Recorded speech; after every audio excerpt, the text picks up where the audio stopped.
We're just gonna be watching some good shit. There this I shit up. am in the year 2000 playing my Sega Dreamcast online. It may look like I'm having a great time, and I was. Yes, I know, you got me. But it wasn't always like this. No, in fact, when we first connected my Dreamcast to the internet, it nearly got my dad arrested. Are we really the Dream Police?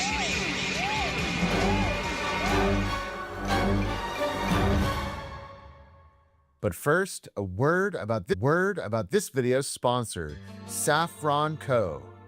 The story I'm about to tell you in this video was one of the most stressful moments of my retro life. Stress is something that I think we all have to manage and deal with in life. That's why I am happy to talk about today's sponsor, Saffron Co. Saffron Co. sent me their amazing saffron dietary supplement, and I've been taking it for several weeks now, and I'm already starting to see an improvement in my mood and my stress levels. Saffron has actually been a massive wellness secret for over 3,000 years. The team at Saffron Co. turned that ancient wisdom into a modern... You're gonna love this video. Capsule. Sonny, you are going to love this video. Hack that's going to give you a bunch of jitters or a massive crash. Some retro stuff. Retro stuff, basically. Works. I have noticed a huge shift in my day-to-day focus. I changed my mind for you because you told me you wanted some, and I was like, screw it. Like, I might as well do it. It takes a few weeks to really feel the full effect. You can take saffron for all kinds of reasons, whether you're dealing with brain fog or just trying to stay motivated. In fact, 91% of people feel back to themselves by week 5. Click the link in the description and use my code RETRO15 to get an exclusive 15% off your order. If you're feeling a bit sluggish or stressed and you just want to finally feel like yourself again, give it those 5 weeks and you'll see, it's a total game changer. Thank you, Saffron Co., for sponsoring today's video. This right here in my hand is a Sega Dreamcast web browser. On this disk was an application called Planet Web. We used Planet Web and this web browser disk to get online with our Sega Dreamcast for the first time. Plug in your handy modem that came with your Dreamcast and then launch the internet browser. Now, either use the one that came with your Dreamcast or you can just pick up a disc in a copy. That would be crazy. So, the modem, what's your verdict on it? It would be really cool, but it's hard. Dreamcast at this point, I mean, it's a 56K modem. Console gamers have never had anything quite like that. When the Dreamcast launched in America on 9/9/99, everyone knew one of the selling points was the 56K modem built right into the console.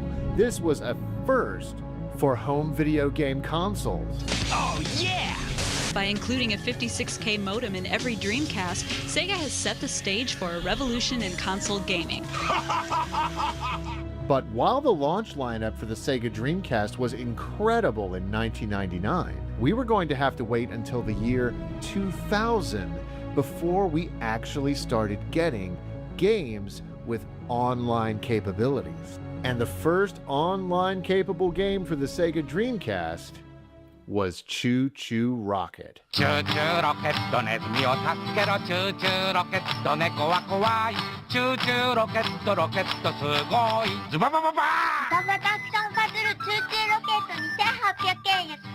The Dreamcast was a great success. Choo Choo Rocket was so much more than Dreamcast just is a quirky awesome. puzzle game. I love the Dreamcast, It was essentially bro. Sonic Team's live test demo for the future of console matchmaking. This is the first, was it internet capable? Yeah, Dreamcast actually, game? yeah. This is the first console video game I want to available to get play one. on the internet. Without You should, they're Rocket, awesome. I got one for like Sega 25 bucks servers many alone, years ago. The Dreamcast online legacy It worked out simply for 25 bucks off wouldn't exist. eBay. It paved the way for everything. Many years ago, I got my And it Dreamcast. also paved the way I've played it for the lots. Sugar Lots of Land great Police games on the Department Dreamcast. to send a patrol If you're into car fighting and to like my arcade house. games. I can remember getting Choo Choo Rocket with my dad at our local Best Buy. in Sugar Land, Texas, and bringing it home and buying the game was the easy part. The hard part was getting my Dreamcast online. Now, this is something important to note. You do not have to have a SegaNet account. You can just use your normal ISP that you use at home. The way you do that is to go to the internet configuration screen and set up your internet account that way. Dad usually was pretty tech savvy. I mean, he was very tech savvy. He was all about video technology. He was the retail manager of a video electronics store and later marketing director for a home theater store. And he prided himself on hooking up electronics correctly. I mean, I remember him going over to friends and neighbors' homes and helping them hook up their home theater systems, because a lot of times they would have no idea what they were doing, but Dad was the guy on the block that knew what he was doing. He knew how to get things done when it came to video and technology. No, the amp is working and it's, the channels are there, the speakers are on. The DVD is not sending out anything. This was an area that my dad really shouldn't have fumbled, but guys, did he fumble majorly.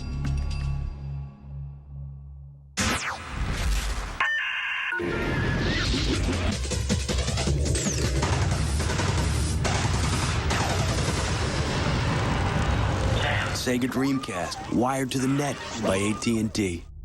To my dad's credit, this was brand new technology. This was something that was, very few people were doing on the regular, connecting a home video game console to the internet. This was new territory, guys. And so my dad tried to do what he thought was the right thing when configuring the Planet Web browser on the Sega Dreamcast. And on the browser configuration settings, you had an option for an outside line. My dad worked in an office building for several years, and every time he wanted to dial out of that office to a different landline, you had to dial 9. This was very commonplace in most office buildings back in the 90s. And so my dad put a 9 in that box. Then going down the list, you have an option for long distance. And so Dad innocently put a 1 in this space. And that wouldn't have been a problem, but what happened next is clearly where everything went wrong. At the time, my family had Roadrunner high-speed internet from Time Warner. And these were the early days of high-speed internet, 2000. Roadrunner delivers the internet up to 50 times faster than dial-up, so you can get music files in seconds. But the Sega Dreamcast had a 56K modem built into it. And so you couldn't do high-speed internet at this point with that 56K modem. In order to connect to our Roadrunner service, we had to use what was known as like a dummy phone number provided by Roadrunner. They would give out these dummy phone numbers that you could enter, and the Sega Dreamcast would then take that number, dial out from the 56K modem through your phone line. It would contact Roadrunner, and then if your credentials were correct, it would allow you access to the internet. And this is where the critical error happened. Most of these numbers that Roadrunner gave out to customers started with a 1. And so, unbeknownst to my dad, he had inadvertently entered into the Dreamcast modem configuration settings a 9, a 1, and a 1. Oh, we're still watching this, Sonny, but this is cool. Number. We had no idea what we were doing. After he finished entering everything in, we thought, okay, we're right as rain. We're good to go. So we popped in Choo Choo Rocket and started to try to connect. Oh my God. And that's when things started getting a little weird. Choo Choo Rocket wasn't connecting. We kept trying over and over again, going through the connection setup within the game, and it just would not connect. As much as the modem would dial, it just wasn't connecting. What do you think this is? I know. We were getting pretty frustrated. I remember my dad even going back to the web browser settings, looking at everything and feeling like he had done everything correctly, and then going back to the game, trying again, over and over again. And that's when we got a phone call.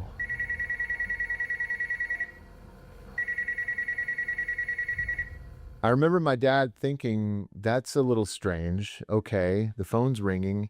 We're trying to connect here to the internet with the Dreamcast, but the phone is ringing.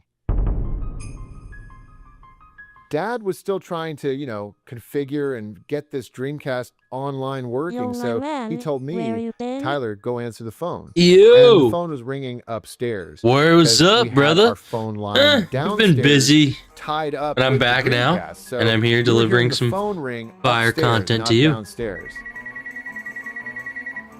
We're doing some retro reactions. reactions. Thinking to myself, okay, it's just like any other day. I wonder who's calling. Maybe it's Aunt Michelle or Cousin Manny. But I answered the phone, and I got the shock of my life. I'm just some 13-year-old kid going up the stairs to answer my phone, having no idea in the world that Oh, what's good, Orion? I didn't know. Shit. That anything serious might be Didn't happening. recognize So I the answered name. the phone. I'm like, hello. And on the other line is a woman, and she is dead serious about what is happening. Immediately, she cuts through like a knife and tells me that this is 911 dispatch. You have been calling our number over and over and over again, repeatedly. Are you currently in an emergency situation? How's the server going? Is there something going on at your house? I'm like, oh my gosh, no. Doing well, And man. I immediately, I actually just brought it back, and I'm getting new hardware. I'm not going to be needing... Dude, I have some really good shit I don't know coming. what you're talking about. 5090, 64 Gs I of started yelling RAM. down to my dad because I'm starting Trust. to wig out a little bit here. And I have good she's internet. I'm telling going to me, get "You wired have going been too. calling So within the 911 next over and week, over the server is again. going to be You realize moving how from my serious the MacBook over to situation that. this is?" And it's going to And be up to her up credit, to the she horses, probably you know what I thinks I'm mean? some punk kid just pranking 911, which is a serious offense. I mean, you can't do that. But it's been going well, bro. I appreciate you have asking. no idea what's going It on. was It doesn't down make for like 3 any months. sense to me, but here I am. But recently thinking, we've oh had a my gosh, massive I'm gonna comeback. go to Everyone's jail come or back. something. Thank you. Something Everyone's is come back, happening. which is so But I didn't unprecedented do it. for I a didn't server. call 911. People have come back, So I'm yelling down to my dad, which is nice. He's yelling back up to me, what? We're trying to have this conversation. In the meantime, I've got this lady from 911 yelling at me so serious, making me feel like some sort of criminal. And I'm yelling back down to my dad, Dad, get up here now. 911's calling. You gotta come here now. And so he comes up the stairs and he's like, what? I'm like, 911 is on the phone. They say we keep calling them. I don't know what they're talking about. And I can see the look right on my dad's face. It's almost like right then at that point, he realized what was going on. And so he's like, okay, hand it over to me. And I'm standing there now. We're both in my dad's bedroom. He's talking to the lady on the other line. And I can see how serious my dad has gotten. And he starts trying to explain. I don't know what she's saying on the other end, but my dad starts explaining, and then it clicks with me. He says to her, ma'am, there's been a huge misunderstanding. I think I know what's going on. He had that aha moment even before I handed him the phone. As soon as I told him that some lady keeps saying that we keep calling 911, he knew. We weren't calling 911. Our Sega Dreamcast was calling 911. And so Dad starts trying to put out this fire with 911 dispatch on the other line. He tells the lady, "Ma'am, I think I know what's going on here. We just got a brand new Sega Dreamcast. We're trying to configure it to go online. I think I configured the modem wrong, and the Dreamcast is calling 911 by accident. And then when it fails to connect, it's auto redialing." But the damage is done. The lady on the other line with 911 dispatch tells my dad, "Sir, I understand, but there is a police officer en route to your home address. They've got to follow protocol and they've got to make sure everything's okay." And my dad, I remember him telling her, "No, you can tell them it's fine. You know, just talk to them and let them know everything's fine." And she's like, "Sir, I can't do that. By law, we have to come to the house. We have to make sure everything's okay." And so she tells him, she forewarns him, "Look, this is what's going to happen. They're going to show up to the house. When they do, I need you to exit the house and I need you to go talk to them." And so my dad gets off the phone with the lady and I'm like, "What's going on? What happened?" And he turns to me and he's like, "Tyler, our Dreamcast has been dialing 911. That's why it's not connecting. The Dreamcast has been dialing 911 over and over again. I must have put the settings in wrong." He's flabbergasted. He's freaking out, but he's also trying to contain himself. He's also trying to not freak out in front of me and get me too riled up and worried. So he says, "The cops are coming and I've got to explain to them what's going on." So he tells me, "You wait in the house, I'll go out." And I'll never forget it. I remember looking towards our entryway, and sure enough, after a few minutes, I see the red and blue lights shining outside on our street, and it's coming in through our window at our front entryway, and I'm like, oh my gosh. I'm like so nervous because I'm nervous for my dad, thinking that something bad might happen. Like these cops, these police officers think that there's an emergency situation, that something really bad might go down, and I'm worried about my dad. And he's trying to tell me, "You stay here, don't worry about it, just stay here." And so I remember him walking out and I remember looking through the window and Dad approaches one of the vehicles and starts talking to one of the police officers. While they're talking and while my dad's explaining, my dad won't he let me have more signals to me, he turns screen around and he time. waves Catch to me me like, "Tyler, You're gotta all come good. out here. Tyler, come Sorry on." here. I'm like, oh my gosh, like I gotta come out here. And so I come This out. is like I about a walk to the cop Dreamcast that was cars, calling I walk to the 911 situation, when it was the configured crime to the scene, internet as it were. incorrectly. My Sega Dreamcast calling the cops. And I walk up to the vehicles and they're having a bit of a cordial conversation. It seems as though the police officers are understanding my dad's story, but they had to see me. I was talking to 911 first. I was the one who answered the phone. This was a wellness check. So I walked outside. My dad's like, "You see, there he is, sir." And he's explaining, it wasn't either of us that called you guys. It was my Sega Dreamcast. My Sega Dreamcast was calling you. It sounds like the ramblings of a crazy person, doesn't it? But no, they saw me. They saw I was fine. They saw that I was laughing along with my dad. And at some point they decided, okay, let's turn around. Let's get out of here. This is a false alarm. When they left, I can remember my dad being so relieved and just the two of us laughing. It was such a moment. I remember him looking at me saying, "We got to go in there and fix this thing. We got to stop this this can't happen again." Oh my gosh, guys. I never would have thought That's so crazy. in a million years that something like this could happen. As a kid, you're taught to only dial 911 in case of emergency. Well, I guess in some ways, this was an emergency. For us as Sega fanatics who wanted to connect our Dreamcast online for the first time, this was an emergency situation. Eventually, my dad fixed the configuration settings, put in the numbers correctly, and we did go online with the Dreamcast. It was such a thrill to finally connect and go online with games like Choo Choo Rocket, and then later, of course, So many incredible Sega Dreamcast online games. Provided that the connection speeds move up, it will be very crucial. If it stays at 56K, it's like that's good enough for certain games, but some first-person shooters, you're not going to really see optimum performance. The Dreamcast and its online functionality ushered in an entirely new era of gaming for me. I played so many Dreamcast online games, games like Quake 3 Arena Battle, Alien Front Online, and Phantasy Star Online, the very first MMO I ever played in my life, and one of the most magical games of my life. But how you doing? But the very doing first good, brother. game I ever played on my Sega Dreamcast Online was Choo Choo Rocket.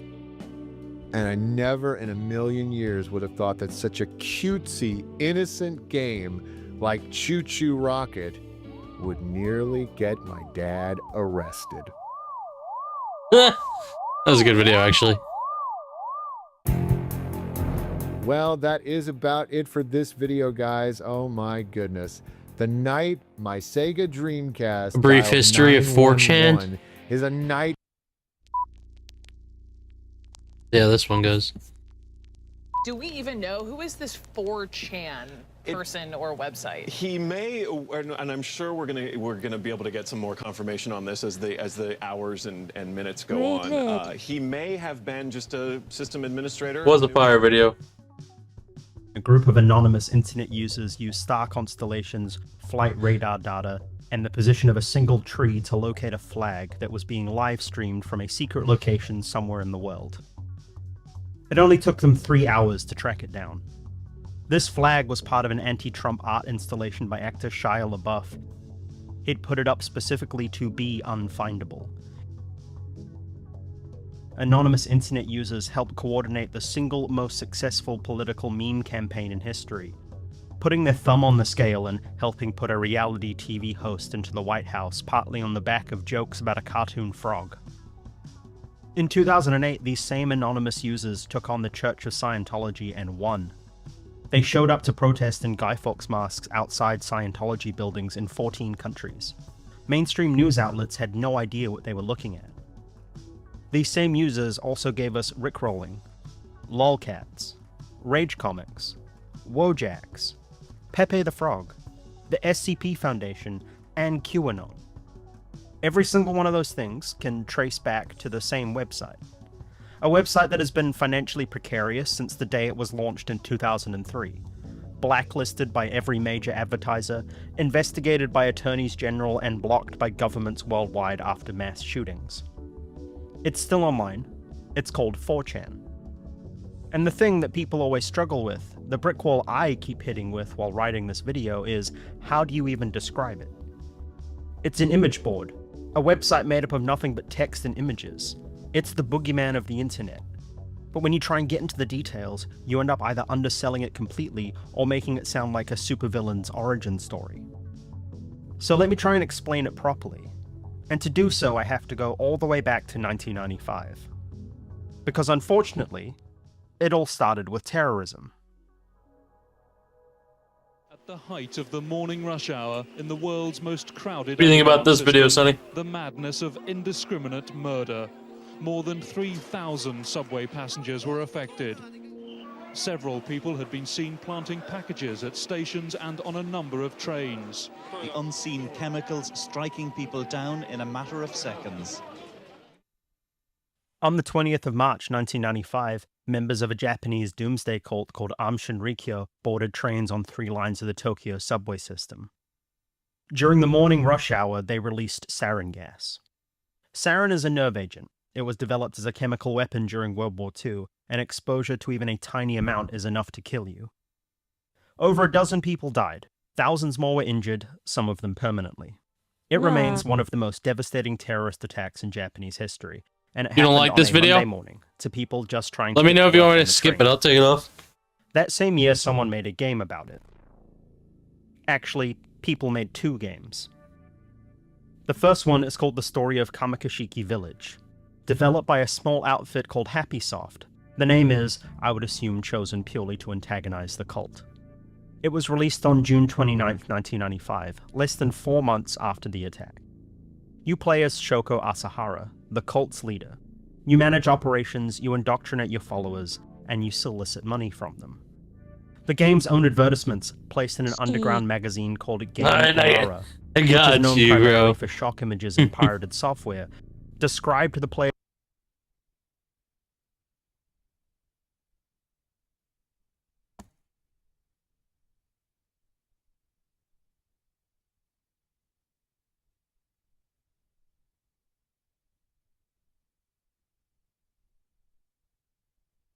The Carl Sandburg Mall was once a staple here in Galesburg, Illinois. However, over the last several years, it has become vacant and an eyesore. That's cool. What was once a thriving shopping center in Galesburg, Illinois, now sits shuttered. The Sandburg Mall opened in 1975 and was part of a large wave of indoor retail centers that defined the American consumer landscape in the latter half of the 20th century. The mall was a response to the changing commercial needs of the region and was named after Carl Sandburg, the Pulitzer Prize-winning poet who happened to be a Galesburg native. The mall opened with 3 major anchor stores, JCPenney, Sears, and Bergner's. Over the years, it expanded to include a 4th anchor, Kmart, and housed dozens of smaller shops, eateries, and kiosks. At its peak in the 1980s and early 1990s, Sandburg Mall served not only Galesburg, but also surrounding rural communities, which oftentimes had limited retail infrastructure of their own. But like many malls across America, Sandburg began to struggle in the late 90s. The rise of e-commerce played a large role, as well as the rise in the widespread construction of standalone big box stores. After 2010, when the mall was already struggling to keep its tenants, the big-name anchors Sears, JCPenney, and Kmart all declined to renew their leases.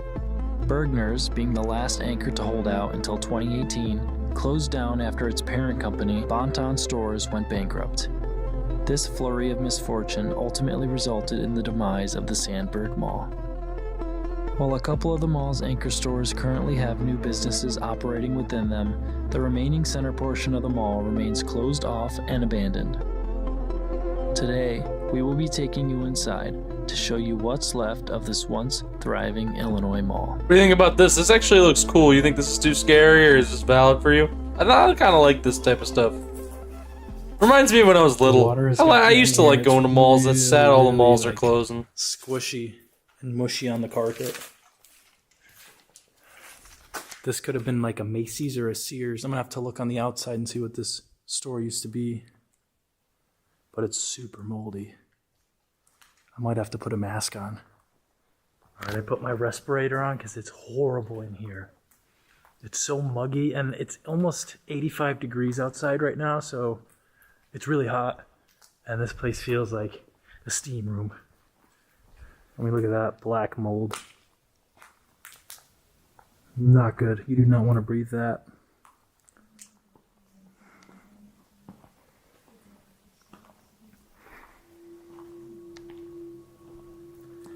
So are you ready to head in? I'm ready as I'll ever be. Ready to. I wish that all No, me malls neither. were still open. Me too. I love malls. It's sad a lot of them are closing. My local mall just closed a couple months ago. It was really sad. They were just normal. I was actually there for the midnight release of the Nintendo Switch 2, so I was happy I was able to go there, you know, for like one last major event. But not a few months later, they announced that the mall was going to be closing come the new year, and it closed January 2026. So that was the end of my mall. Have the signs. Check this out. I used to love going there. It was a nice place. 2016 is Santa Claus. What? Sorry guys, the ISO is gonna have to go up, so it's gonna get grainy, but the old Sandburg Mall sign. And look at this, the giant center court. This was a pretty big center court. For the town that this is in, it's actually a small town, but this is a big mall.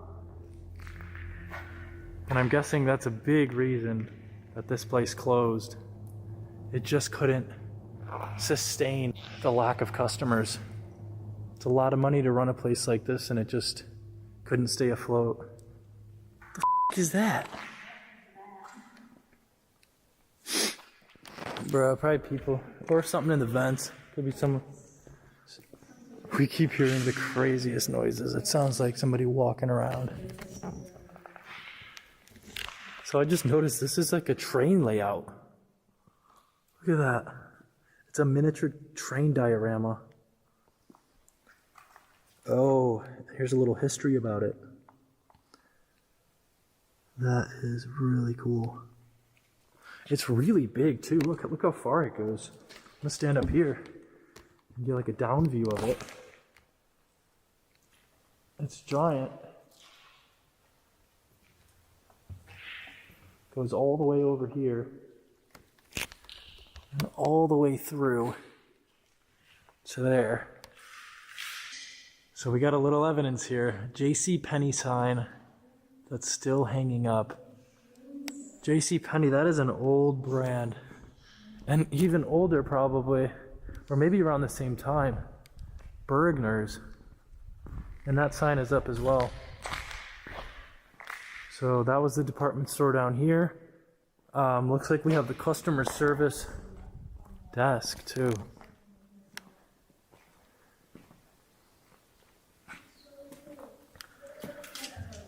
I think that's like an emergency phone maybe. It looks like you're defusing a bomb in an action movie, doesn't it? It's got like the little numbers on it. That's cool. Where was it? So every direction we're hearing noises now. So strange. This is a cool storefront. Look at that. Very 80s. I found the fire alarm map. It shows all the zones, and then I'm assuming when one goes off, it'll flash. I've never seen that in a mall. It's like 3D. Esme just found a restaurant.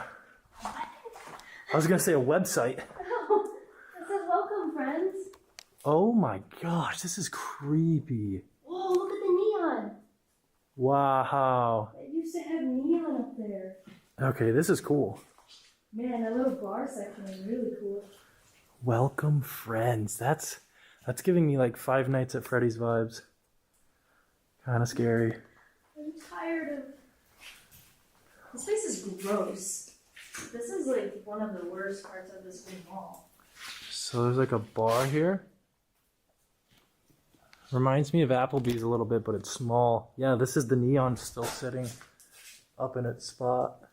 Yeah, that's what I was thinking, like Applebee's or Chili's. Yep. Because Applebee's has a little thingy, that little like step-up area where you go sit. Mm-hmm.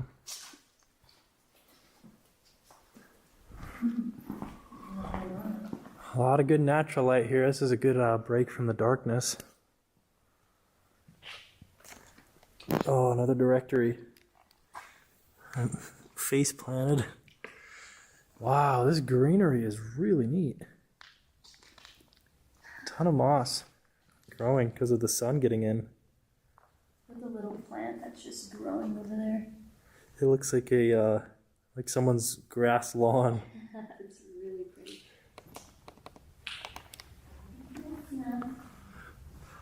Oh my gosh, there's flowers growing. That is sick. This is a cool mall.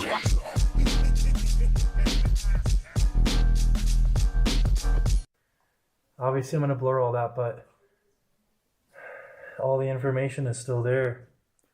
I don't know about you guys, but I've always wondered what's in the back rooms at the mall. Like, what's through the employee door? Oh, yeah. It's like one big room. Looks like a break room. There's a fridge here, and there's even a microwave. Oh, there's ranch in the fridge. I gotta get a close-up of that. Hold on. We got a good ranch shot right there. Oh. There you go. That's fucked. Oh, yeah. Guys, it's on a refrigerator. There's ranch in it. You hungry? Nope, I don't even like ranch, so I don't want to go after it anyways. Ooh. I don't know why, but this is kind of scary. It's like a picture of a man and his face is like scratched out and it says, "Who is he?" Oh. I don't know if I want to find out. It's kind of sinister. Yeah. There was like a two-way mirror here. You think there was security cameras in them? Well, what was that? I don't know. Let's go find out. You heard that, right? Yeah, it was a big loud bang.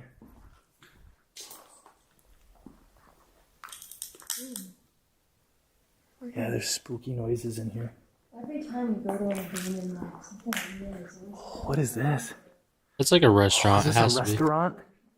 Yeah, it has to be. Now, this reminds me of like a Wendy's, but I don't think Yeah. there would be a Wendy's in a mall. Absolutely it But does. I could be wrong.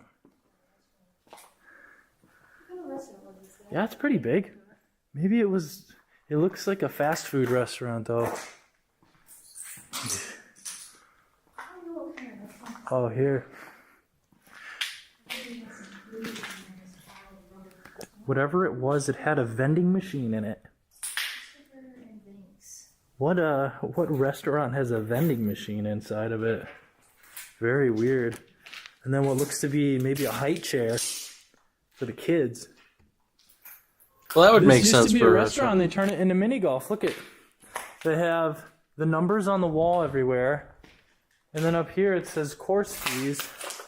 17 holes is $4. Oh, Happy Land. Please switch to the old Happy Siri Land, that's voice so again. cool. So they used to play mini golf in here. I gotta And they find probably out which ripped one up it all is. I think it's the holes and Samantha. maybe sold them when they closed. So we're next door to the mini golf place, and there's like a check-in desk. I don't know if this must have been a bookstore. There's shelves that say fiction. Maybe they had some of the courses. Oh yes, look, that's like putting green almost. You see that? That must be what this is. I'm looking in the back now, and it's like a track. There's a picture of people working out. So either this was another supplement place, or a sporting goods store, or even a gym. Hard to say. Guys, I think we just found a jewelry Yes, I store. think Samantha is it. Yeah, but now I can't find it, which is really weird. Look at all the lights on the ceiling. Look at the decay back here. There's probably a really big safe in the back. Dang, who busted the door down? Kool-Aid Man came in here.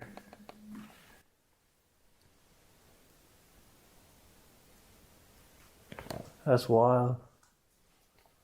Who busted the door down? I don't know, I thought I heard something in there though. I heard that. You heard Let's that? just I thought I heard watch. someone go, ooh, back there. Back in that room. Yeah, I'm dead ass.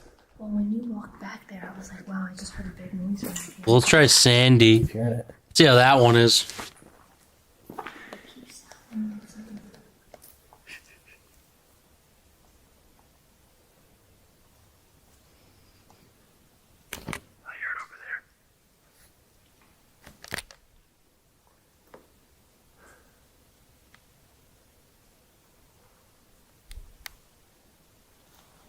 Why did I think I just saw something right there? What did you see? I thought I saw something walking right there, and I looked at it, and it was not there. I'm not kidding. I thought it was like a cat. It was kind of creepy. That was weird. Okay, let's keep going. What? What is that? Oh, it's like a little ice cream. This is Fields cookies, yo. Smoothies, maybe. Popcorn. Frozen cappuccino. Phosphates. What? Alright, I know a lot of you guys watching will probably went to this mall. If you remember any of these stores, please put a timestamp and tell me what store is which, because I think it'd be really cool to like know which one are the ones that we like videotaped. This one's interesting to me because of the colors. It's got like a green and blue and pink color scheme. Looks very 90s.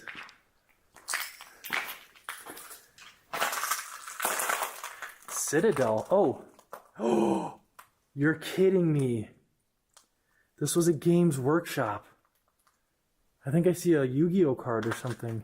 And Pikachu. We gotta go in this one. This is an old game store.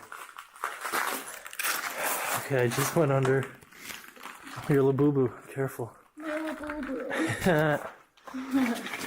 So fun fact, guys, when I was a kid, I used to always go to Games Workshop. And look, they have Games Workshop shelving. They probably had those old models. I was Space Marines. Warhammer 40K is what we played.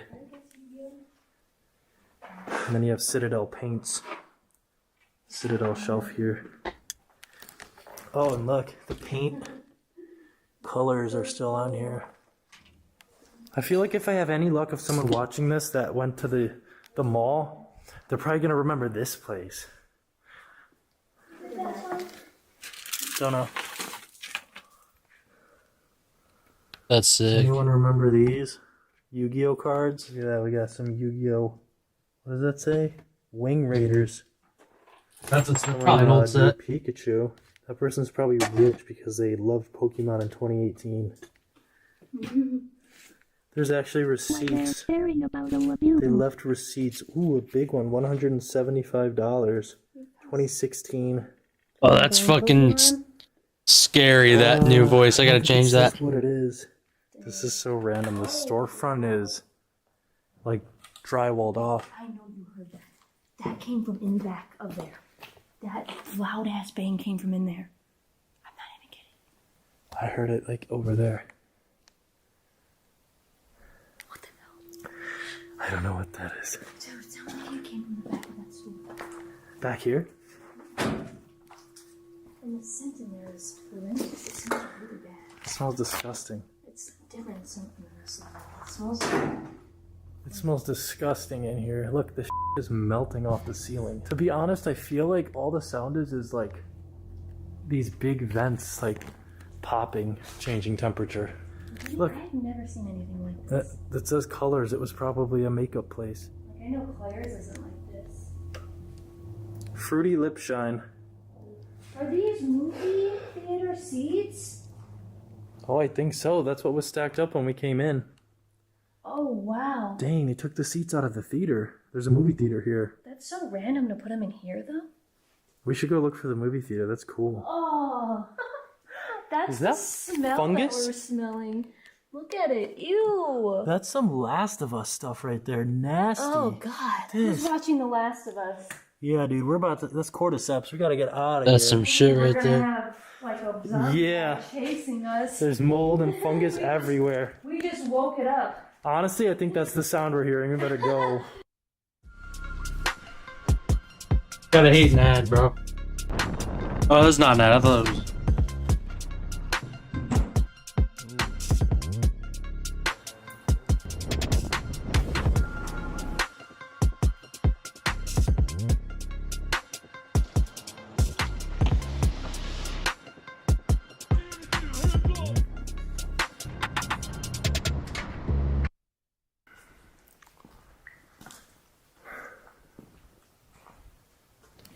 This is the other end of the mall.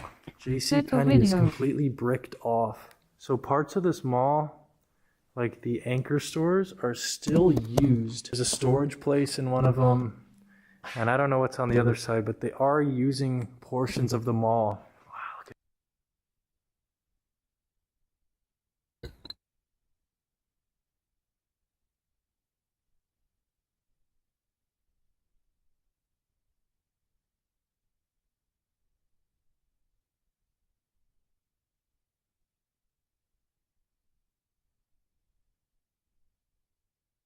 Get the sponsor block extension. It skips sponsors.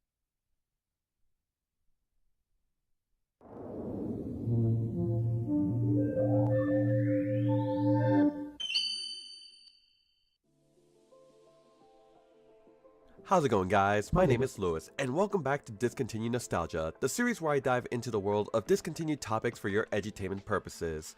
Now, throughout the last year and some change, we've gone through dozens, I think I may have found Siri. TV channels. I think this one's not just in Siri. the US, but from around the world and different time periods. And while I continue to think that I covered like them all, amazing there's movies. always another TV channel that I haven't watched getting recommended to me. Like what the fuck is the Gorilla Channel?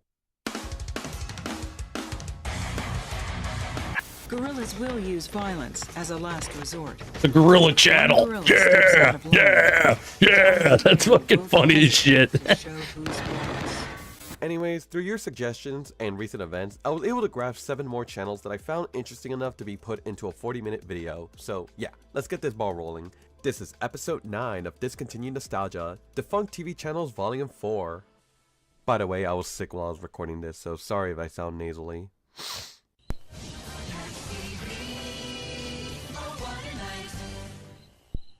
PAX was launched in 1998 as America's 7th broadcast network, focused on family-friendly, middle-income American values. While the channel had high ambitions to become a huge hit, its low ratings and lack of variety ultimately led to its demise. But before I get ahead of myself, we need to go back on how this all started. Lowell White Paxson, commonly known as Bud Paxson, the Gorilla was Channel, born on like April what is 17th, the 1935 in Rochester, New York. I want it. His early interest in broadcasting started when he hosted a local radio show called Kitty Go Round on the station WACK at just 14 years old. This passion led to him purchasing the radio station in 1962, and just 2 years later, he went on to purchase the Jamestown-based WNYB TV station, where he then partnered with Canada's CTV network, turning WNYB into a CTV affiliate that rebroadcasted CFTO TV from Toronto. However, I feel like this part of Bud's broadcasting history is something that he would wish that everyone forgot. The reason being is that the channel became notorious for a series of technical errors that likely jeopardized its chances of success. Such as it airing the same episode of the Aquanauts multiple times over the course of 2 weeks without no one noticing. It also picked up signals from other stations because of their lackluster equipment, and even legal issues with the FCC for several violations. These included failing to display their call signals and broadcasting shows without proper permission. Despite facing challenges, Paxson's enthusiasm for broadcasting remained strong, as in 1977 he purchased the radio station WWQT in Clearwater, Florida, where he would receive a surprise miracle. One day, one of the station's hosts, DJ Bob Circosta, was doing a local news and talk show when an advertiser, short on cash, gave him an unusual offer: a box of 118 green can openers. I can't feed my kids, man. Not knowing what to do with these can openers, Paxson and Circosta decided to sell them live on air, and luckily enough, they sold them all within an hour. That's when Paxson realized something: selling products live wasn't just easier than selling ads, it was way more profitable. So, alongside his business partner Roy Spear, he brought the idea to television, and in June of 1982, the Home Shopping Channel launched. It was later renamed to the Home Shopping Club and eventually the Home Shopping Network, and is known as HSN today. This venture would turn out to be a lucrative one, as just 2 years later, it had generated over $11 million. By 1996, media mogul Barry Diller purchased the Home Shopping Network from Paxson for $1.26 billion. Side note, that part has its own wild history too. A year later, Diller would also purchase the Sci-Fi Channel, USA Network, and Universal TV Studios. He then renamed the parent company from Home Shopping Network Inc. to USA Network Inc., which was later folded into NBC Universal in 2004. So yeah, the more you know. Going back on track, with the money, Paxson founded Paxson Communications in 1991 and began going wild, buying up radio stations, TV stations, billboards, and essentially anything that could carry ads. Probably feeling some buyer's remorse, Paxson later divested from the radio business and shifted his focus towards building a new broadcast network, one that would be family-oriented and feature little to no sex or violence. After years of planning, on August 31st, 1998, Pax TV officially launched as America's 7th broadcast network. At launch, Pax TV actually started out strong with plenty of programming. Its schedule featured a mix of originals like Hope Island, Little Men, Sue Thomas FBI, and Doc. The biggest standout would be Doc, a medical drama starring Billy Ray Cyrus as Dr. Clint Cassidy, a doctor from Montana trying to adjust to the fast-paced life of New York City. As you already know, Billy Ray Cyrus is of course the father of Miley Cyrus, and Doc is where she made her television acting debut and a few cameos as Clint's daughter. So yeah, interesting bit of knowledge right there. He also had syndicated reruns of Touched by an Angel, Dr. Quinn, Medicine Woman, The Hogan Family, Remington Steele, Scarecrow and Mrs. King, Highway to Heaven, and Bonanza. Plus he had game show staples like Shop Till You Drop, Supermarket Sweep, and syndicated episodes of Family Feud, which kinda makes this sound like a proto-version of My Network Television, doesn't it? On weekends, PAX would cater to faith-based viewers through time lease agreements with the Worship Network and Praise TV, airing religious programming in the mornings and evenings. For kids, they would feature a weekend morning block called Cloud 9, featuring animated and live-action shows mostly from the Deke Library, like Sabrina the Animated Series, Archie's Weird Mysteries, and the Super Mario Bros. Super Show. This is perhaps the most obscure out of all weekend morning blogs since there's very little info or footage of it existing. The blog was short-lived and eventually replaced with PAX Kids, which in hindsight feels like a precursor to Cubo's family-friendly model. Just a year after launch, in 1999, NBC acquired a 32% stake in Paxson Communications, with an option to expand to 49% by February 2002. The two networks would agree to share programming and resources, and in return, many NBC affiliates rebroadcasted their evening newscasts on local PAX stations, giving PAX much-needed content. However, as the 2000s rolled on, PAX momentum fell off a cliff. Because of its extremely tame programming, the channel drew much lower viewership than other networks. As a result, PAX began to enter a death spiral. HSN like for this Gorilla Talking plushie $17.98 here on HSN, unlike every else. Schedule was nothing but HSN. 18 hours. I remember when like probably explains why the channel never built when the PS5 and the Series X came out, they were selling them for like $2,000. They're the worst. The network in a pretty dire position, and what else can I say? They were literally scalping PS5s on cable television. PAX had basically turned itself into an infomercial channel with almost no new original programming left. In a last-ditch effort to keep it alive, in 2005, Paxson Communications would I'm sure you don't really remember, like, I don't know. Independent television. I'm sure, honestly, through most of your life, not many people bought stuff from the shopping network, but when I was a little kid, the shopping network was almost kind of something that was made for old people, because, you know, they couldn't really leave the house, and, like, we're talking, like, before Amazon, like, before online purchases and shit.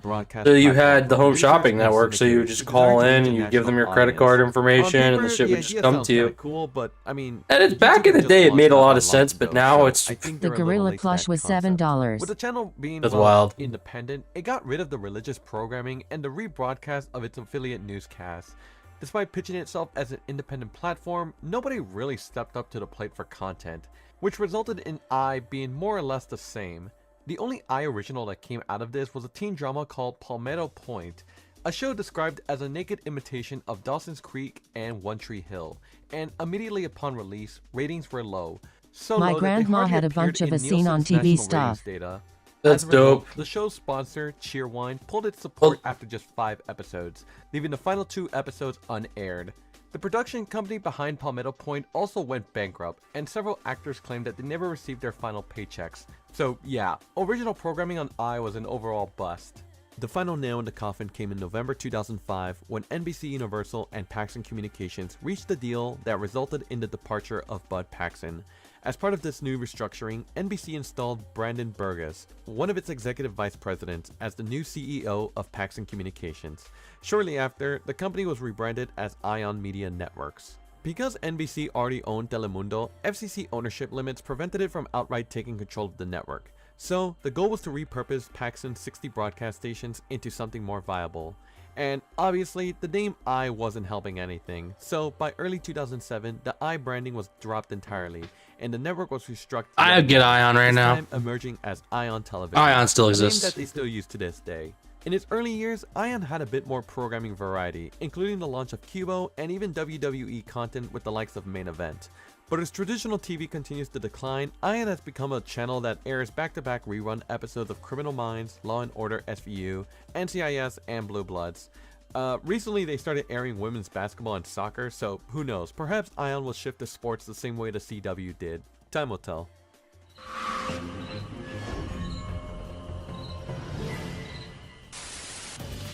The CSI Marathon, all day Saturday, only on Clue. Following NBC Universal's purchase of the pop culture channel Trio in 2004, the network was rebranded 2 years later as Sleuth, a mystery and crime-focused channel that drew heavily from NBC Universal's vast library of films, documentaries, and television series. From the start, Sleuth positioned itself as a narrowcast channel catering to mystery lovers, featuring classic favorites like Magnum P.I., The Rockford Files, and Canadian imports such as The Da Vinci's Inquest and Cold Squad. Its lineup also included themed movie blocks and true crime documentaries. However, due to the name Sleuth being a common word, it made it much harder for anyone to look the channel online. And so, in 2011, Sleuth was renamed to Clue, spelled C-L-O-O. I miss Kubo. My grandma didn't have cable, and that was my favorite channel. The same would also be done to the sci-fi Kubo? channel, which Hell had been yeah. renamed to Siffy. But despite the name change, over the mid-2010s, Clue was already facing what many networks were facing at the time: channel I type, had which is when a cable network moves away from its original programming to target for a most new of my younger life, but audience. when we In moved to this case, they house that I'm replaced the living in right classic now, we shows didn't with get it repeats because of it's Law just and too Order, expensive nowadays. NCIS, CSI, and Monk. So we just do the And while, streaming yeah, it like does everybody fit the else, true you know. crime mold, And I have these new shows antennas are so that I already could airing get on over other the air TV like networks. stuff In like other this cases, somewhat. streaming. Ultimately, this turned But Clue from a niche you could also destination for steal mystery cable fans too really into a easily if low-reach you rerun do a little outlet. bit of research. And if that fate Just want to sounds let that familiar, be known. well, it's really the same fates other NBC Universal owned channels like G4, Esquire, Yo, and you Chiller want all you face want it towards you want end an of their elite life. ball After knowledge being right dropped now? with Go major on cable providers like Dish, Verizon, go on Fios, and Google Charter Communications, and type in Clue's primetime audience had dwindled to around tvpass.org. 51,000 viewers by That's 2016. Ultimately, on February 1st, 2017 at midnight, Clue quietly signed off for good with a simple slide Press reading, enter "Good and night. click on that Thank you for watching website. Clue." As for You now DirecTV, have they cable, would my display a more friend. passive-aggressive description, but basically that was the end of Clue. So yeah, it's pretty tragic to see a lot of these niche channels go the way of the dinosaur. I remember FearNet. FearNet was really cool. If you couldn't tell by the name, FearNet was a thriller horror entertainment channel that started off as a video-on-demand service back in 2006. It began as a joint venture between Comcast, Sony Pictures Entertainment, and Lionsgate, and its purpose was to provide customers with a catalog of full-length horror movies and short features, ranging from classics to modern slashers. The on-demand service was available through cable and satellite providers like Comcast, Time Warner Cable, and Cox, among a bunch of other smaller providers. Aside from the on-demand service, they also had a website, fearnet.com, which, I'm be real, they had the opportunity to name it fear.net, but they totally missed it. For the time, the website was pretty cutting edge as it offered a lot of things that wouldn't be seen on a modern website. It wasn't just a promo site. Fearnet.com functioned as an early hybrid of a streaming platform and social network, combining free horror content with community features years before platforms like Shudder or Letterboxd existed. It offered a library of free, ad-supported horror content where viewers could watch up to 9 full-length horror films per month. It also partnered with Gooba, an early movie download service which allowed users to rent films online for as little Cox as didn't 99 age well. cents, or buy new Yeah. releases up to $10, Definitely. making FearNet one of the first niche sites to mix free streaming with digital downloads. Similarly to social media sites of the time like MySpace, users of the FearNet website can create their own horror pages and post pictures. So yeah, this was truly a go-to destination for all things horror. By 2010, FearNet On Demand had an approximate reach of around 40 million homes, and had around 1 million monthly visitors on fearnet.com. By June of that year, FearNet President Diane Robina announced that they would be taking the next step by making name. FearNet as an ad-supported linear channel. And so, Yeah. on Halloween of 2010, FearNet would officially launch as a linear cable channel, alongside a new bloody splat logo of a face. Very Nickelodeon-y if I say so. For many people, FearNet became the go-to destination for all things horror, as many described it as their gateway to the genre, introducing them to thrillers like Midnight Meat Train, Boy Eats Girl, and Stay Alive, among a bunch of other movies, whether bad or good. Alongside movies, they also featured their own original programming such as Holliston, and even a weekend morning block called Funhouse that featured children's sci-fi and horror cartoons, such as The Real Ghostbusters, Tales from the Crypt Keeper, Erie, Indiana, and Dark Oracle. If they added Goosebumps, this would have been the cherry on the cake, but oh well. While FearNet had a pretty devoted fan base, it was faced by competition, primarily from itself. While Sony, Lionsgate, and Comcast were all partners of the channel, NBC Universal, who fell under the Comcast brand, had their own horror and thriller themed channel as well, in the form of Chiller. Similarly to FearNet, Chiller also aired films and television shows from compelling film studios like Warner Brothers, 20th Century Fox, and even Lionsgate. Probably realizing that having two channels focusing on the same genre was redundant, in April of 2014, Comcast would make the controversial decision to purchase Sony and Lionsgate's stake in FearNet, giving them full ownership in everything, including the website and the on-demand catalog. Following this transaction, it would also be announced that FearNet would no longer be a standalone channel and be folded into Comcast and NBC Universal's cable division, which included putting FearNet content into other brands like Sci-Fi and Chiller. And so, on July 30th, 2014, FearNet and its services will go dark without a farewell. The only form of goodbye would come in the form of a blog from the associated editor giving their last message and bidding farewell, and that was it. I think what sucks from all of this is that Chiller is also gone, so yeah. There's nothing. Thank you, son.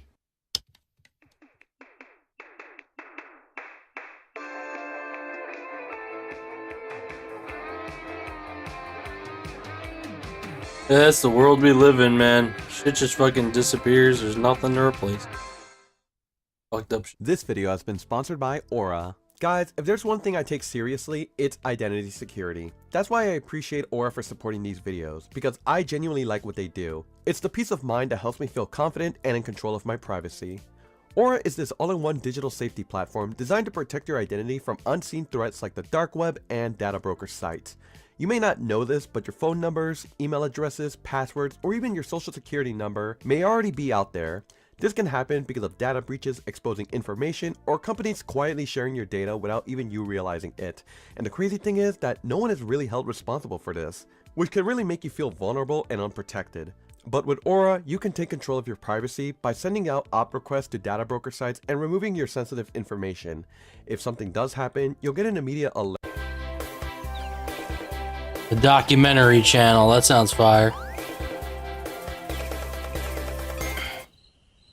You Here's still another there, Sonny? channel that I really couldn't find any footage or information on, the documentary channel.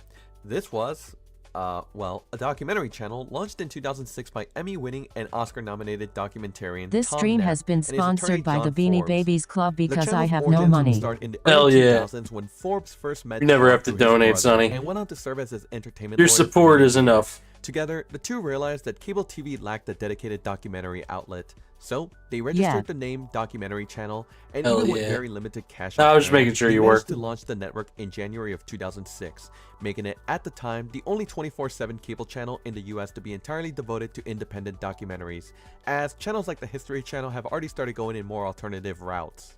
For an independent channel, it sure saw early success. By 2007, the network had already won an Emmy for the film Shake Hands with the Devil, a documentary Tom Neff was the executive producer for. Over time, Documentary Channel soon secured carriage deals with DirecTV, Dish, and other providers, making it available in roughly 25 million homes by 2012. However, despite having a niche but loyal audience, running a TV channel was expensive, and with the two owners operating everything on a shoestring budget, they eventually decided to sell the network. In late 2012, Documentary Channel, alongside Halogen TV, was purchased by Participant Media. And so, on August 1st, 2013, the two networks were merged to form Pivot, which shifted away from pure documentaries in favor of a broader, millennial-focused lineup with social issue programs and acquired series. But despite a $200 million investment and distribution in over 40 million homes, Pivot launched right as digital cable viewership was beginning to rapidly decline, and so, just 3 years after launch, on October 31st, 2016, Pivot ceased operations, with its final programming being 5 consecutive airings of the film Good Night and Good Luck. However, that wasn't the end of Documentary Channel. In fact, it was only the beginning. After Participant Media abandoned the Documentary Channel brand entirely, Neff and Forbes reclaimed the name Beanie and Baby trademark. exists in your Then, basement in or September attic and does 2024, nothing. They relaunched the Documentary Hell Channel as yeah. an online streaming platform. I have hoping to probably some reestablish the Beanie brand Babies, and actually, reclaim now that its you place say in that. the documentary genre. According to its website, I remember Documentary seeing them when I Channel now moved. has 32 unique categories of documentaries, covering all genres, lengths, time periods, subjects, and origins. They also claim to neither be liberal nor conservative, but instead aim to give voice to any legitimate filmmaker without censorship, letting audiences think for themselves. Today, Documentary Channel is active once again, and if you sign up, you can get an annual plan for just $2 a year as a founding subscriber, and receive a limited 50% discount on yearly subscriptions. So, I don't know, doesn't sound like a bad deal. Frankly, I'm more surprised that a channel as niche as the Documentary Channel made a comeback as a streaming service. It really makes their mission pretty admirable if you think about it. What's up, I'm Tinks and you're watching MTV Sheet.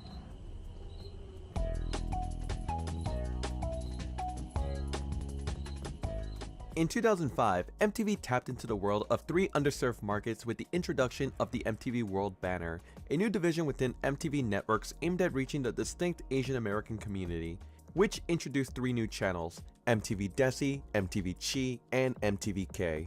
The first of these channels to launch was MTV Desi on July 12, 2005. This channel aimed to serve South Asian Desi Americans by airing Bollywood music videos, Indian pop, and fusion tracks. The channel wasn't aiming to be like MTV India, but instead carved its own niche by representing American-born Desi youth. The second from the World banner was MTV Chi, created for young Chinese Americans. It featured various genres of music, including Mandarin pop, Cantonese pop, and Chinese American hip-hop. MTV Chi also had VJs and hosts who ran countdown shows and interviewed up-and-coming Chinese American musicians. They even went as far as hosting an MTV Chi Rocks concert, featuring some of the biggest names at the time, such as Far East Movement, Jin the MC, Vienna Tang, Adrian Lau, Burning Tree Project, and more. While MTV Chi seemed to be the more popular of the world banner channels, MTVK would have the most longevity. Launched in June of 2006, MTVK was the Korean-focused channel that showcased K-pop music and Korean pop culture, long before the genre exploded in the 2010s.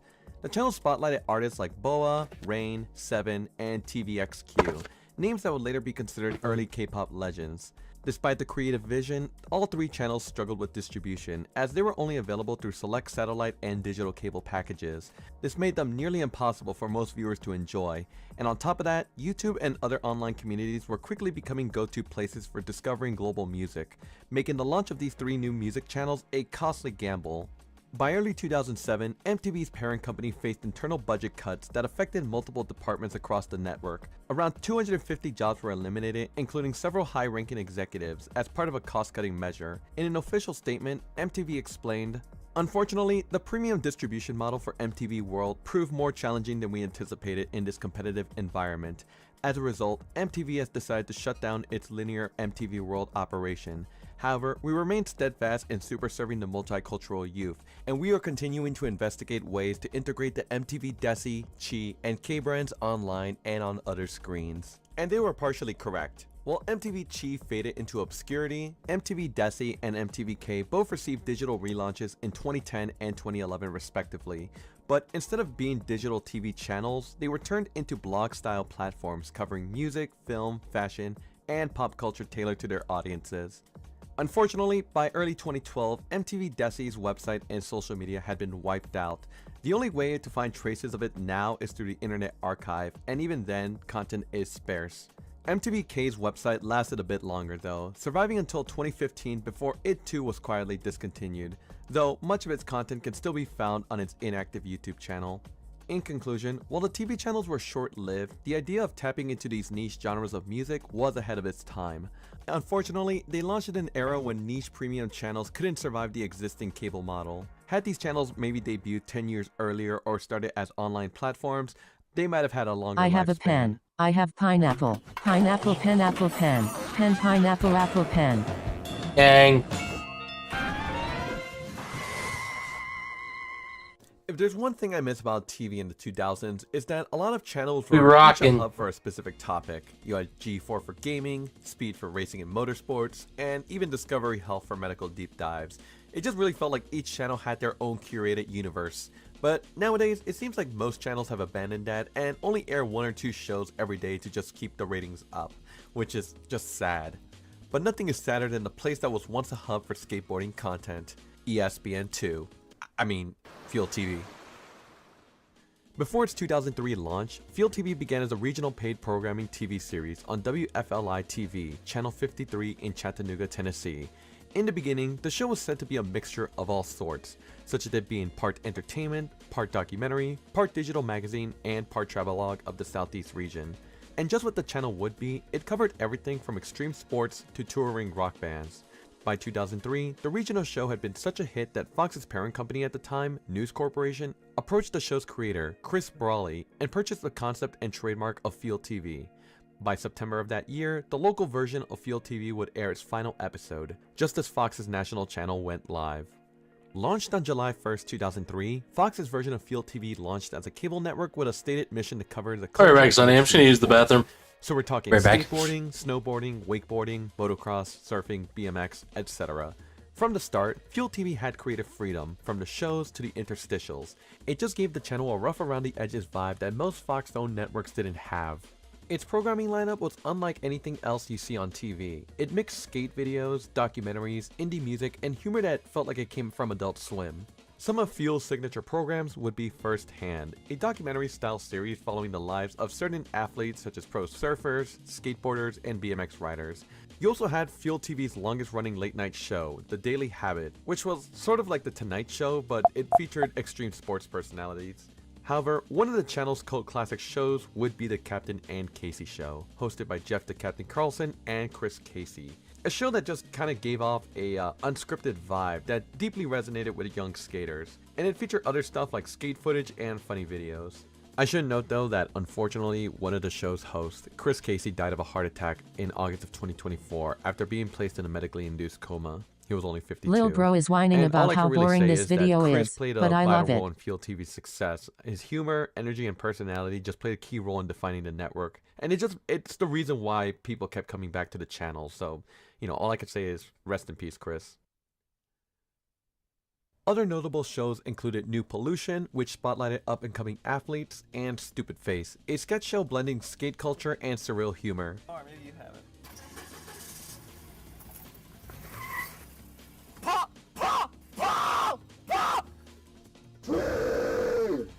Lastly, you had other shows like American Misfits and the weekly update with Boost Mobile. By the end of the 2000s, Field TV was available in over 30 million homes and had become a well-known destination for all things extreme sports. However, with websites like YouTube becoming the go-to platform for videos, particularly skateboarding content, the subculture was starting to move online. Although it had early success, ratings were low, and Fox was looking to retool the network to a wider audience, which meant pushing aside the people and shows that basically made the network. My bad brother, we could watch another vid soon if you like. Fox and the UFC had signed a multi-year deal to make Fox the exclusive home of the UFC.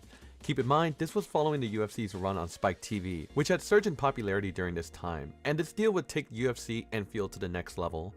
Under this deal, UFC programming was spread across Fox's TV networks. The main Fox network would host 4 major live events a year. Its reality show, The Ultimate Fighter, was moved from Spike to FX, and Field TV would be assigned a new identity as the dedicated UFC hub. This change dramatically altered Field TV overnight. The shows that had once defined the brand were now pushed aside or cancelled to make way for UFC programming, such as UFC Tonight, UFC Ultimate Insider, UFC Unleashed, weigh-ins, and preliminary bouts. By 2012, most of Field's schedule consisted of UFC programming, with original content being relegated to late-night hours get and a becoming PC mouse footnotes on their remote own thing. website. The original tilted F logo was also replaced with a blocky word mark to give the channel a bit of a fight vibe. Despite hardcore fans hating this new direction, this switch actually benefited Field TV. According to Nielsen reports, the network saw a 100% increase in total viewers and a 125% increase in males ages 18 to 49. But even with the UFC boost, Field TV's ratings were far below the millions of viewers that other UFC cards achieved on the main Fox network. Still, it seemed like Field TV had a long future with the UFC. Or so we thought. In August of 2013, it was announced that Field TV would be rebranded as Fox Sports 2, effective August 17, 2013. Fox Sports 2 would serve as a secondary channel to the newly launched Fox Sports 1, which had replaced the long-term racing and motorsports channel Speed, which I've already covered in my sports installment of Discontinued Nostalgia. After becoming Fox Sports 2, later What's going on, guys? We're back. 2, the network started to lose Gotta use the bathroom real quick. identity and started airing reruns from FS1. What do you guys think of the video? You think it's a little boring? What's the consensus? And other minor events. By 2019, UFC programming had completely left the network after signing a new deal with ESPN for distribution rights. Ironic considering that Fox did the entire rebrand restructuring to compete. Yeah, my with bad. I should use the ESPN, bathroom but real quick. Now look how the tables have turned. This is a cool While live FS1 stream, still though. draws a solid viewership with its unique lineup of sports and competition programs, FS2 has essentially faded as a secondary outlet for FS1 programming. Field TV, however, still exists in its original form internationally. After the US version became FS2 in 2013, Fluid Youth Culture, which operated the Portuguese version of Field TV since 2008, acquired the catalog and trademark from Fox. Since then, the channel has launched in over 100 countries, reaching more than 500 million people, free from the corporate shackles. In 2020, the brand took it a step further with the debut of Field TV Plus, a streaming platform aimed at giving action sports fans a modern way to access the network's shows, similar to like how Speedvision came back. The service includes more than 2,000 hours of content spanning classic Field TV series, international productions, and newly made originals, all for about $5 a month. So yeah, Field TV is alive and well, and FS2, well, it exists.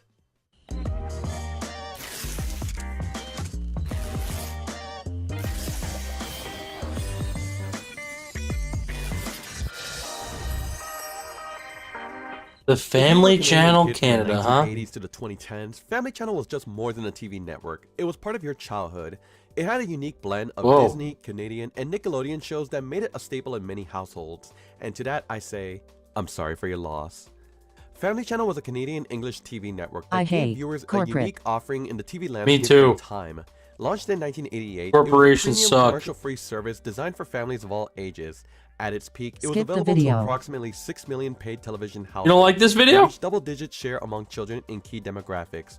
This made it the go-to spot for Canadian families, akin to America's Big Three Kids channels. But as the decades passed, Family Channel's viewership steadily declined, finally reaching to a Let me point know if you where say it the again. I'll do it. I'll put on commercially another one. viable.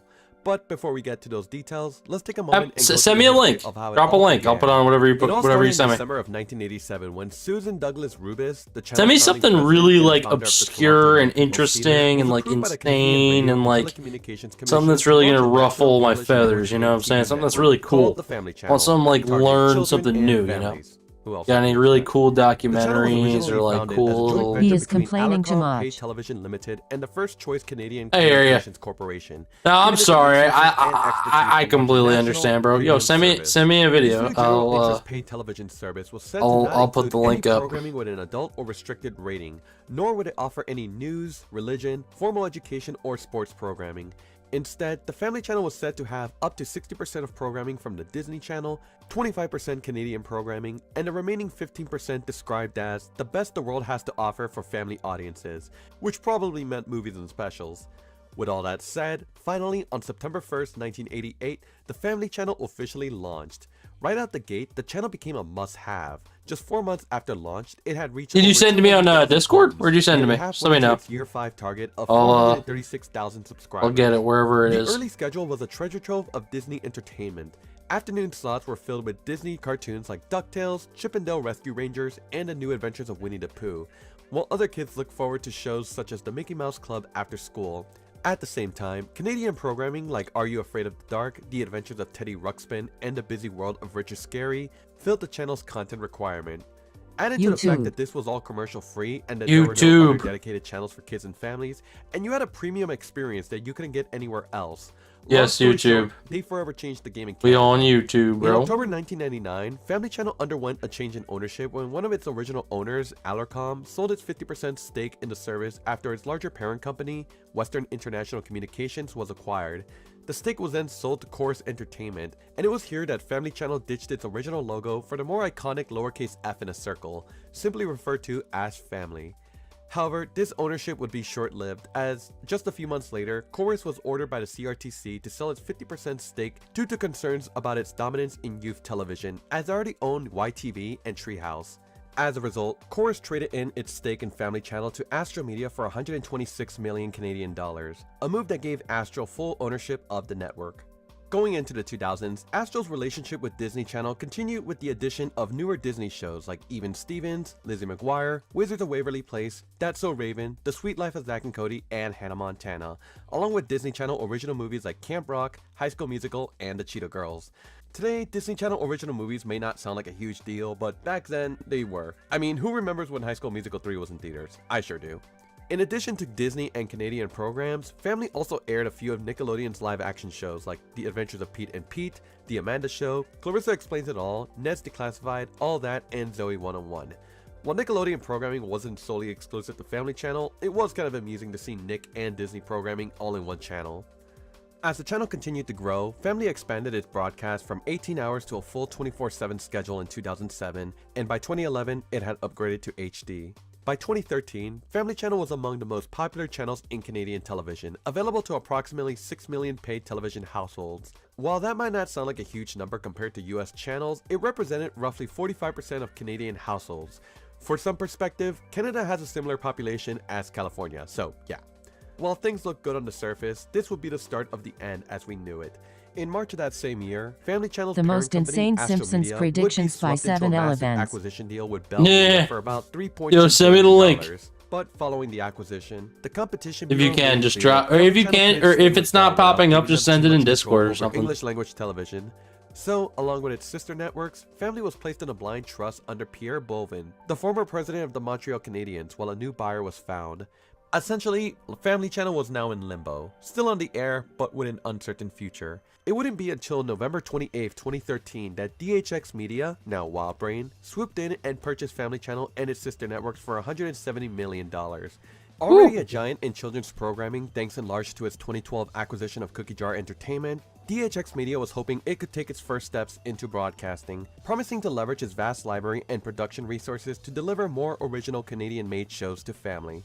A move that gave longtime fans hope of a new era for the channel. But right when things were looking up, in 2015, Family would take a massive hit when Chorus Entertainment acquired the exclusive rights to Disney content, where they would launch a dedicated Canadian Disney channel. And just like that, they lost one of their biggest distributors. With Disney gone, the channel had to reinvent itself entirely, and what better way than to expand into teen programming.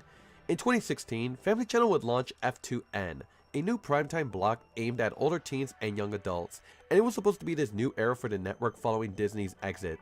F2N would have shows like Gilmore Girls, The Duff, and even a reboot of Degrassi The Next Generation, known as Degrassi Next Class.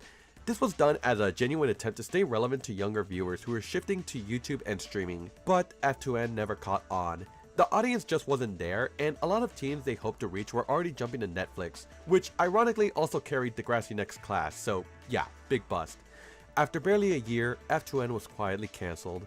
As time went on, Family leaned more and more into imported programming to try to reach a broader audience than just kids. But despite the effort, the spark was gone. The Disney era identity that once defined the channel had disappeared, and Family was struggling to figure out what it even was anymore. By 2018, Family Channel's viewership had significantly fallen, and the arrival of American heavyweights like Disney Channel and Nickelodeon only made things dire.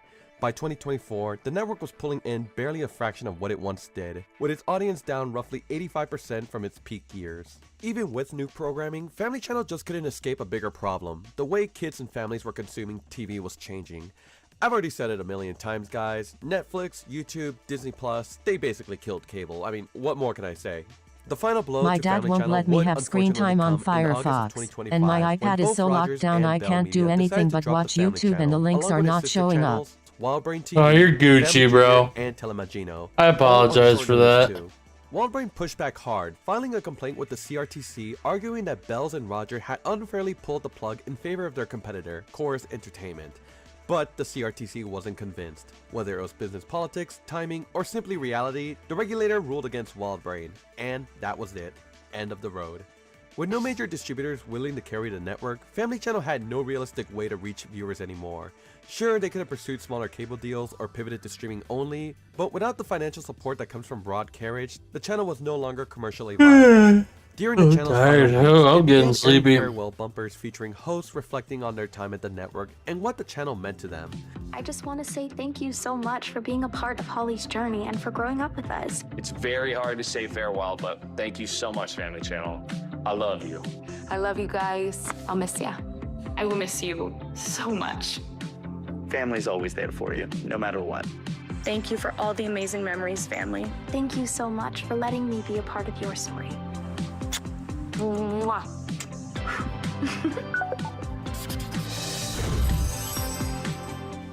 And so, after nearly 4 decades on the air, the once beloved Family Channel went dark on October 23rd, 2025, once and for all. Honestly, this story is just tragic to me. I mean, this was a place where families and kids spent their afternoons to be together, and it's just sad to see it go. If anything, this just looks like an early glimpse of what might happen sooner in the States. Granted, there are still over 60 million households with cable TV, so I don't think they'll be gone soon, but anything can really happen in 5 to 10 years. So, it's only been 5 to 10 seconds, and as I just finished editing this, it was announced that Warner Brothers was purchased by Netflix, so yeah, no, all bets are off. We're f***ed. Well, there you have it, guys. That was episode 9 of Discontinued Nostalgia. I want to thank each and every one of you for sticking until the end because I have an important announcement to make. After covering so many defunct TV channels this year, I think it's time to take a step back and explore other discontinued topics that deserve attention as well. So consider this like a season 1 finale. In 2026, Discontinued Nostalgia will be branching out. We won't just be focusing on TV channels. Instead, we'll be diving into all different kinds of discontinued and forgotten topics. So, we're talking toys, brands, apps, fast food items. If it's no longer around, obscure, or just downright bizarre, we'll be talking about it. Some of you have been asking me to change course, and honestly, it's a direction I've been wanting to go for a while now. So, yeah, hope you guys stay around for this new direction. TV channels will return, but I guess we're gonna have to wait for more to go defunct. Anyways, guys, my name is Lewis. I wish you all happy holidays and a happy. Alright, let's watch another visual venture. He uploaded a new video, I think. Visual Venture. Okay, yeah, sure.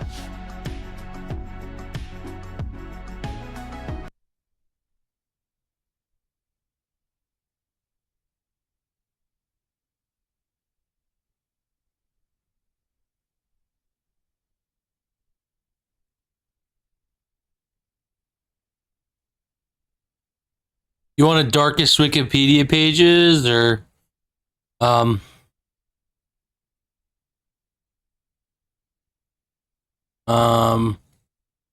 trying to pick the one that's not going to be super scary.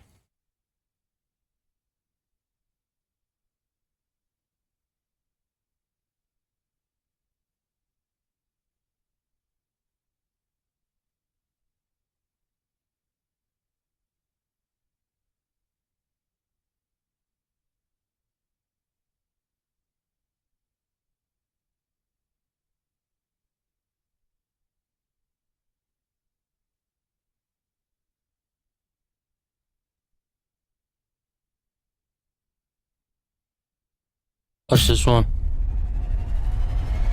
If I'm 10 years old watching TV and this advert comes on, I'm never watching TV again. That'll scare the shit out of me. What? What the? I don't know what I just watched. I don't even have commentary for that. I just can't believe that's a real commercial. This advert caused so much controversy because it created a craze in playgrounds in the UK. That's genuinely scary. I can see why people said, yeah, that is distressing. I'm kind of distressed. Ads are meant to attract customers, but these ads did the opposite. They disturbed viewers so much that TV stations had to pull them off the air. These are commercials banned for being too disturbing. We won't just show you the footage, we'll uncover the backstories behind each one and save the worst for last. So it is almost the end of the year, guys, and my goal is still the same, to increase the number of videos I put out for you guys without sacrificing quality. So it would mean the world if you subscribe, and I promise to do my absolute best and make the best videos I can for you guys. I'm Visual Venture and you are awesome. The ad that was too weird to forget.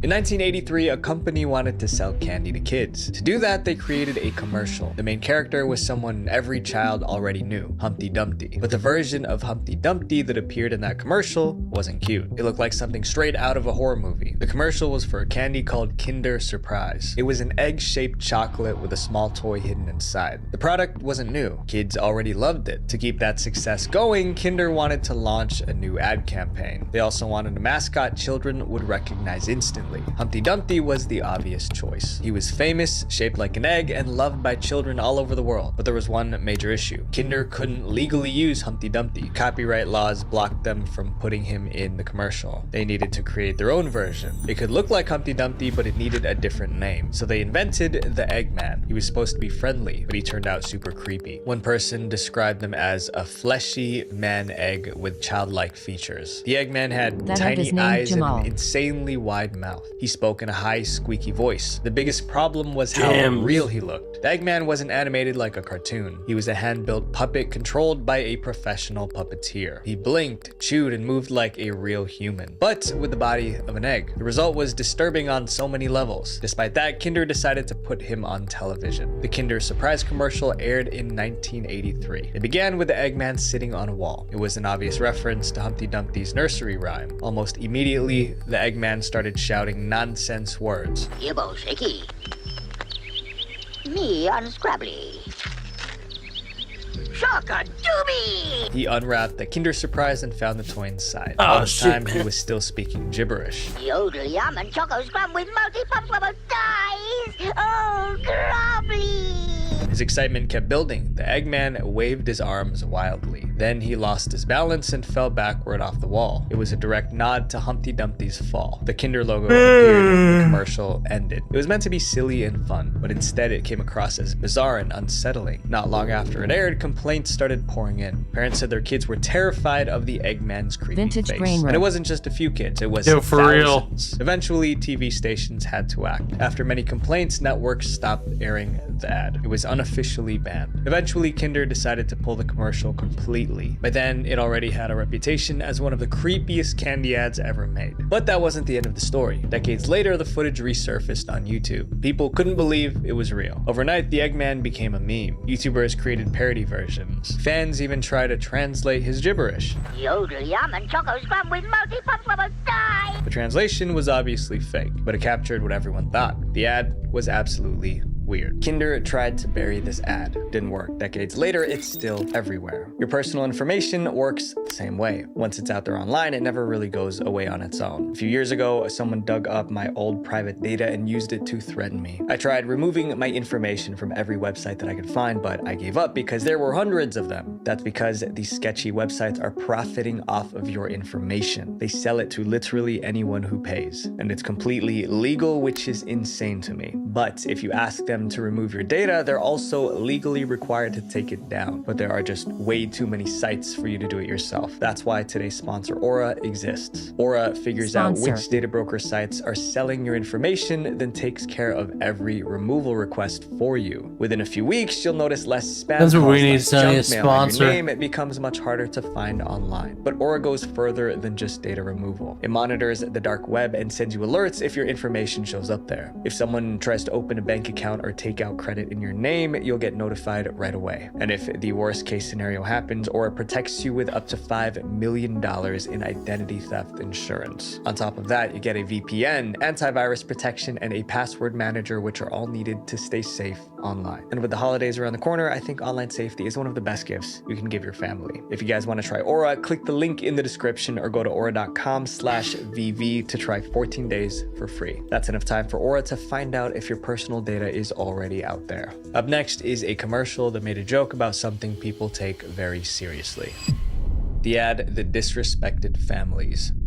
Sometimes the best way to advertise a product is to show someone using it, but a Belgian company called Zazu couldn't do that because their product was a condom. Obviously, they couldn't demonstrate that on TV. They needed another way to deliver their message, so they came up with a commercial that was meant to be funny, but the reaction wasn't what they expected. Instead of laughing, many viewers were offended. The commercial ended up being banned in multiple countries. Here's what happened. The ad was released in 2004. It stood out right away. Most condom ads at the time focused on romance or disease prevention, but Zazu went in a completely different direction. The ad opened inside a supermarket. A father was shopping with his young son. The boy slipped the bag of candy into the cart. The father removed it and put it back on the shelf. The boy frowned and tried again. Again, the father took it out. Realizing he wasn't getting the candy, the boy snapped. He starts having a full-blown temper tantrum. Other shoppers stared. The father looked embarrassed and defeated. Then 2 words appeared on the screen. Use condoms. It was short, shocking, and unforgettable. When the ad first aired in Belgium and France, people loved it. It was dark humor, but it was relatable. Once it reached English-speaking countries, the reaction changed. Critics said the message was inappropriate. They believed it mocked parenthood and portrayed children as a burden. Some labeled it disrespectful to families. Several broadcasters refused to air it. Before long, it was banned in several countries. But the controversy only made it more famous. People shared the ad on forums, blogs, and eventually YouTube. Many thought it was hilarious. It even won an award for its originality. Despite the backlash, Zazu's Little Boy commercial became a classic. This next ad shows how a joke becomes dangerous when people take it literally. The ad that hit too hard. In 1992, a TV commercial went viral in Britain. People couldn't stop talking about it. Many Yo even guys, I called think it I'm one going of to the bed. funniest I'm ads feeling ever pretty made. tired. But then kids started Like I feel like I'm literally going to pass out in front of all of you. in the emergency And I don't want to do room. that. That Suddenly wouldn't be people realized the ad fun. wasn't just funny. It'd be it was no dangerous. fun. The story began I with want all of you guys to have a great night. Please sleep well. Take care. Check us out on TikTok, Twitch, YouTube, and YouTube, Twitch, and TikTok. And also check out my website at atarivideomusic.net. You guys have a wonderful night. Take care. Sleep well. Get good rest. I'll be easy. Catch you guys tomorrow.